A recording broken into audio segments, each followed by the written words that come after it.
A perfect signal bar fails 60% of the time if the market context is wrong. Here is the step-by-step workflow to read the left side of the chart first. Most traders make the fatal mistake of staring at the current bar, waiting for a magic pattern to appear. But professional trading is not about the current bar. It is about the story the last 20 bars have told you. To trade consistently, you must synthesize market structure, trend strength, and key levels into a single decision. We call this the always-in direction. You must know if the bulls or bears are currently in control. This is the price action workflow. It is a linear process involving 4 specific phases: market cycle, signal identification, risk assessment, and execution. Phase 1 is identifying the market cycle. The market exists in one of 2 states, a trend or a trading range. Your strategy must flip completely depending on which state governs the chart. In a trend, you are looking for continuation patterns to enter with the momentum. In a trading range, you are looking to fade breakouts and buy low or sell high. Mistaking one for the other is the primary cause of losses. Let's determine the strength of the trend by looking at pressure. Strong buying pressure is characterized by consecutive bull bars closing near their highs with small tails. Conversely, if you see overlapping bars, prominent tails on both sides, and alternating colors, the market is lacking urgency.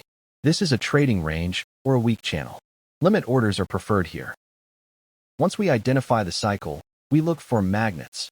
These are support and resistance levels where the price is likely to travel. The most common magnet in price action is the measured move.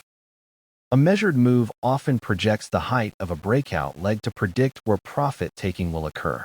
If a breakout spike is 10 points, we project 10 points upward from the pullback. Now, let's put this into context with a specific chart setup. We see a strong move up, followed by a consolidation. This is a bull flag. The context is bullish. We are counting the legs in the pullback. This is critical.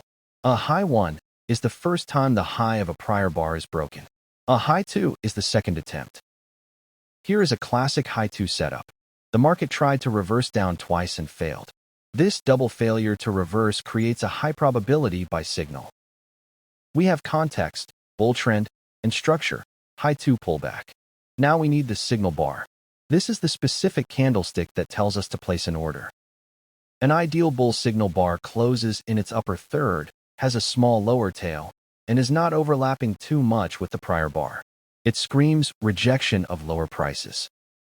Before you enter, you must solve the trader's equation. You cannot take a trade unless the math makes sense. Probability times reward must exceed risk. In a strong trend, your probability is roughly 60%. If your stop is below the signal bar and your target is a measured move, does the math hold up? Let's check. For this trade, entry is 1 tick above the signal bar high. Stop loss is 1 tick below the signal bar low. This defines your initial risk unit. Now, let's walk through a full trade simulation. Look at this chart.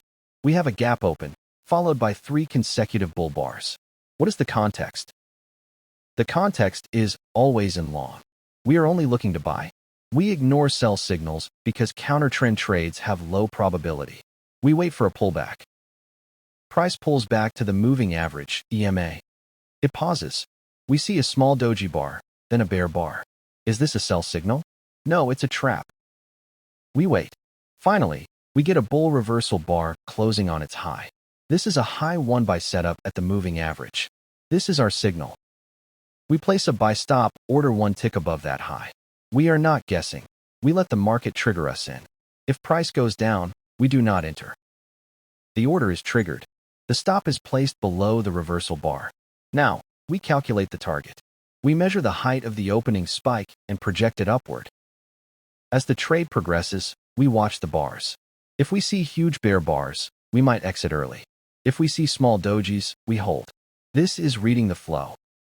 Price approaches our target. It hesitates. This is normal. Limit order bears are selling at the measured move target. Bulls are taking profits. We exit the trade. This was a textbook example. Trend context plus support. EMA plus signal bar plus measured move target. Simple, but not easy. But what if the context was different? What if the bars were overlapping and the moving average was flat? That changes the probability entirely. In that case, the exact same signal bar would be a trap. Buying a high in a trading range is a losing strategy. You must buy low. This leads to the concept of second entries. In a weak trend or range, the first signal often fails. The high 2 or low 2 is safer because the trap traders fuel the move. Let's review the breakdown of a failed breakout. Price breaks above a resistance level, but the breakout bar has a huge tail and the next bar is bearish. This indicates the bulls are exhausted. The context shifts from breakout mode to reversal mode. Aggressive traders sell the close of that bear bar. This analysis happens in seconds for a pro, but you should practice it slowly. Print out your charts. Draw the lines by hand. Label every bar. Ask yourself, is this a trend bar or a trading range bar? Who is trapped? Where is the stop loss? Your goal is to build a mental database of price action. When you see a pattern, you shouldn't be thinking, you should be recognizing. Remember, the perfect trade requires confluence. A great signal bar in the middle of nowhere is gambling. A mediocre signal bar at a key support level in a trend is a setup. Start your day by zooming out. Identify the major swing highs and lows. These are your battlefield boundaries. Don't fight the map. Then, identify the pressure. Are the candles favoring one side? Then, wait for the setup. Patience is the filter that removes bad trades. If you are unsure, the market is likely in a trading range. In a range, the best trade is often no trade, or to fade the extremes. Price action is not about predicting the future. It is about managing probabilities in the present. Read the bars, trust the structure, and manage your risk.